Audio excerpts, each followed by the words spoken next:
اللہ انہی لوگوں کے ساتھ تم کو دوستی کرنے سے منع کرتا ہے جنہوں نے تم سے دین کے بارے میں لڑائی کی اور تم کو تمہارے گھروں سے نکالا اور تمہارے نکالنے میں اوروں کی مدد کی، تو جو لوگ ایسوں سے دوستی کریں گے وہی ظالم ہیں۔ مومنوں،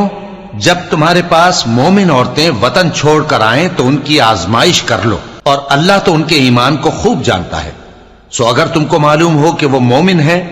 تو ان کو کفار کے پاس واپس نہ بھیجو کہ نہ یہ ان کو حلال ہیں اور نہ وہ ان کو حلال ہیں، اور جو کچھ انہوں نے ان پر خرچ کیا ہو وہ ان کو دے دو، اور تم پر کچھ گناہ نہیں کہ ان عورتوں کو مہر دے کر ان سے نکاح کر لو، اور کافر عورتوں کے ساتھ تعلقات نکاح باقی نہ رکھو، یعنی انہیں کفار کو واپس دے دو، اور جو کچھ تم نے ان پر خرچ کیا ہو تم ان سے طلب کر لو، اور جو کچھ انہوں نے اپنی عورتوں پر خرچ کیا ہو وہ تم سے طلب کر لیں۔ یہ اللہ کا حکم ہے جو تم میں فیصلہ کیے دیتا ہے، اور اللہ جان